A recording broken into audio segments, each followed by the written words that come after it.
All right, the president-elect's transition team targeting 2 Democrats to potentially add to the cabinet. West Virginia Senator Joe Manchin and North Dakota Senator Heidi Heitkamp. After meeting Trump this week, Manchin saying in part, "Right now, I believe that I can best serve my state of West Virginia in the United States Senate." No word on what Senator Heitkamp is deciding. Let's bring in Sarah Isgur Flores, former Fiorina Deputy Campaign Manager, Carly Fiorina, and former RNC spokesperson. And we also have Leslie Marshall, syndicated radio talk show host and a Fox News contributor. Thanks to both of you for joining us. So, Leslie, it's not worth a seat at the table in influence over major issues like energy or agriculture? It's not worth that, given what's going on in the Senate? Well, as a Democrat, I breathe a sigh of relief if, in fact, he goes forward remaining in the Senate. And I do believe, as he said, that Joe Manchin can do more for his state of West Virginia in the Senate. This clearly would have been very difficult for Democrats if he were to give up his seat.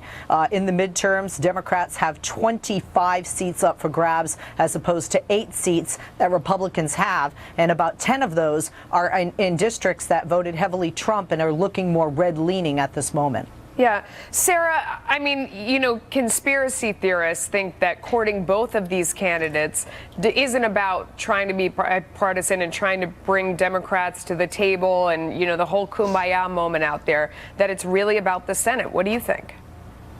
Well, Democrats have their hands full with all sorts of conspiracies and recounts these days, so they maybe should concentrate on what's coming next. But look, Joe Manchin's likelihood of keeping his seat in West Virginia anyway, politically speaking, is a long shot. Trump won West Virginia, I mean, by lots of double digits. So he's in trouble. I'd be surprised if he wasn't willing to take a position in the cabinet. As I understand it, that statement came out after Rick Perry had already been named Energy Secretary designate.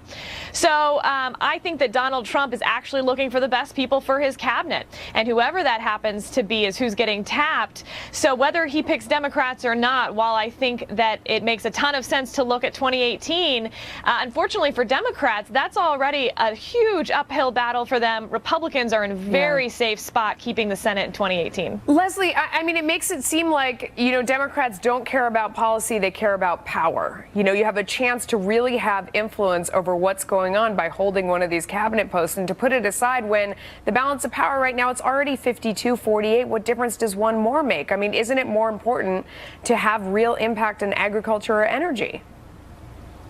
Well, you have to remember that Joe Manchin is arguably one of the most conservative Democrats, so and has definitely stepped aside from his party and broken ranks with them a number of times over the years. So then Democrats you don't need him in the Senate. You're making my argument. You don't need him.